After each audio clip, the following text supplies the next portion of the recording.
Why did Trump bomb Iran? I think to understand that question, we have to really zoom out a little bit and take a look at the big picture of the decline of US imperialism. We've discussed before how after World War II, and especially after the fall of the Soviet Union, the United States was in this preeminent position where it could basically dictate terms to the rest of the world. We've seen that the world has been transformed, though, over the last 30 or so years. You have the rise of China, above all. You have the reemergence of Russia as regional and to some degree even worldwide imperialist powers. And if once as Lenin explained, once the world is divided up against different imperialist powers, there's always the possibility for a redivision. But if someone else wants to get a slice of someone else's cake, they're going to have to fight over it one way or another. We've seen in the recent period, due to the declining economic power of the United States, that it has had to retrench in different regions of the world. And you've had these other regional powers like China and Russia sort of encroaching on that. And in order to stop this sort of downward slide, U.S. imperialism and its mainly Western European allies have tried in various ways to undercut the rise of an alternative pole of economic and military power. But of course, what we've seen that is that when they tried to go after Russia through Ukraine, they've hit a brick wall there. The sanctions didn't work. All the military equipment and advisors and terrorist attacks and sabotage and everything that they've done to try to undermine Russia to bring about regime change in Russia didn't work. And in fact, Russian imperialism is now stronger than ever. So then the next line of attack was the Iran war. And I think all of this really has to be understood in the context of the biggest geopolitical rival for U.S. imperialism, which is Chinese imperialism. And these are through different angles. They're trying to go after China and the rise of, for lack of, just for shorthand, the BRICS grouping, these other sort of medium regional imperialist and economic powers that are actually being pushed together more than ever, precisely because of the arrogance of U.S. imperialism and its attack dog in the Middle East, Israel. Although sometimes it's hard to tell which one is the tail and which one is the dog, I think it really doesn't matter in some sense because there's a symbiotic relationship there. Israel represents an outpost of U.S. imperialism. Obviously, individual Zionists like Netanyahu have their own interests and their own priorities and stuff, but ultimately it's a symbiotic relationship. So it's not so much a question of, did Trump all of a sudden become a neocon, or was he co-opted by the so-called deep state and all that? Rather that he's ultimately expressing the logic of imperialism, U.S. imperialism in decline, that has to try to push back to reassert its position on a world stage. And so far, it's going very, very badly for them. Right. You can see that in the last 5 months, the U.S. has been on a pretty different trajectory than it was under Biden.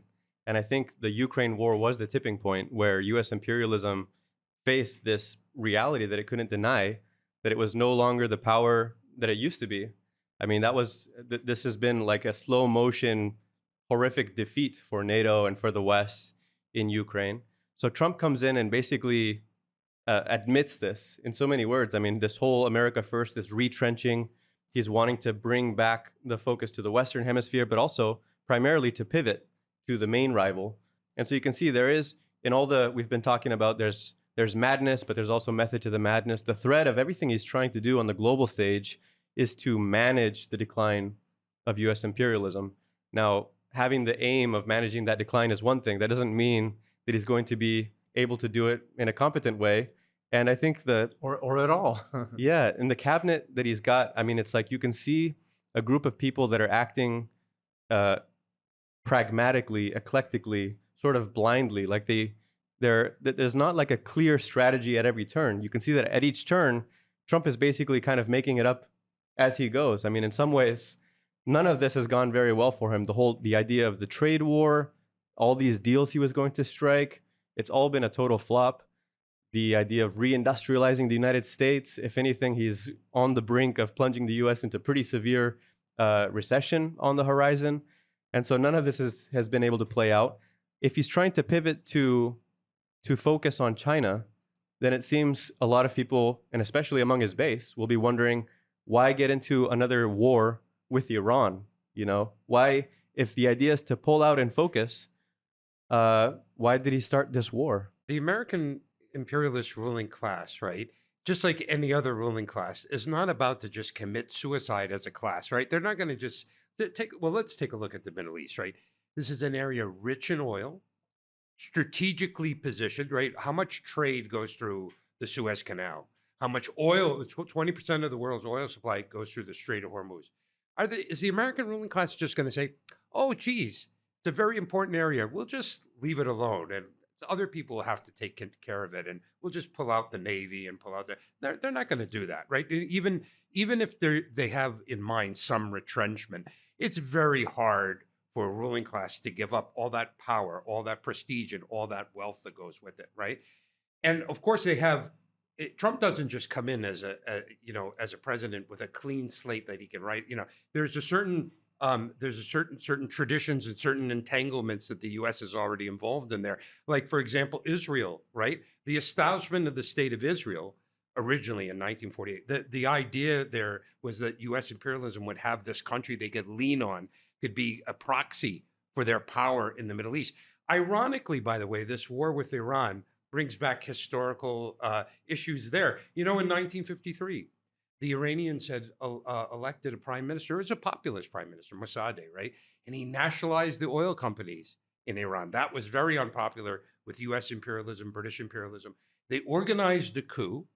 They installed the Shah Reza Pahlavi, right? He instituted a brutal dictatorship that lasted until 1979. His military was bought and paid for by the United States and trained by his secret police, the Savak, bought and paid for, trained by the United States. So for a period of time, U.S. imperialism had two countries they could lean on in that. Of course, 1979, there's a revolution, overthrows the Shah. That creates increased instability for the United States in the Mideast. Of course, the Soviet Union collapses. That gives them a little bit more place to a little room to play, so to speak. But in the 1980s, they used Iraq against Iran in a kind of a proxy war. They had that going. But then later, George W. Bush comes into office. What does he do?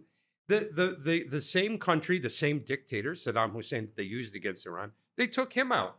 When they took him out, what happened? Iran actually was able to increase its influence. So now that became a stronger enemy, so to speak, for the U.S. to fight against in the Middle East. So it's like Trump inherits all that. He may not like it, but he inherits that, and he can't just ignore that. Mm-hmm. And I think when we say that things haven't gone well so far for U.S. imperialism's efforts to do this, this idea, this sort of bigger historical logic of retrenching to the Americas, of focusing on the resources here and sort of more deeply uniting the economies or dominating the economies in America's backyard made a certain sense, but they just can't get out of these other parts of the world. And we already know, I already explained what's happened in Ukraine.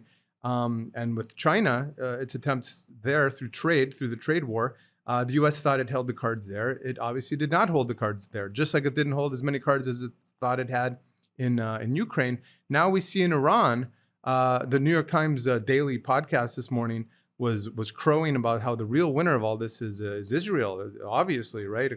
I mean, they're Zionist sycophants, but the reality is the Iranians are the ones that came out stronger. The regime change, the shock and awe of the initial blitzkrieg, trying to decapitate the leadership, trying to take out different key targets, that didn't lead to an uprising in Iran. If anything, it pulled all the various peoples of Iran together, from the Persians to the Azeris to the Zoroastrians to the Kurds and the Baluch and all these other different people. They actually were pushed together in the face of imperialist aggression by Zionism and U.S. imperialism. It actually backfired on them. And on the military side of things, Israel's supposedly impenetrable Iron Dome was full of holes. I mean, it was more like a sieve. I mean, it was supposed to be an airtight security defense against any hostile attacks, but it was designed to stop small little rockets and handheld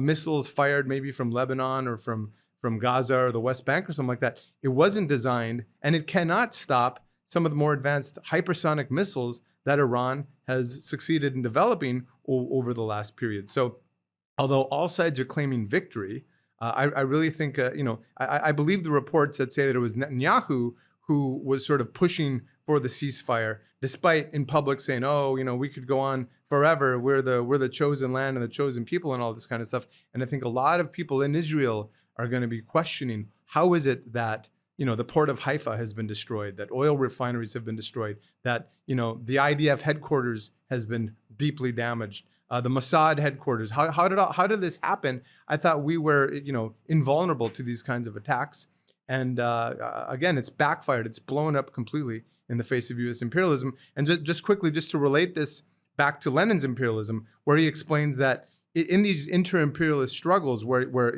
U.S. imperialism is trying to hold back China and Russia, above all, it's a struggle for markets, for spheres of influence, for natural resources, and so on.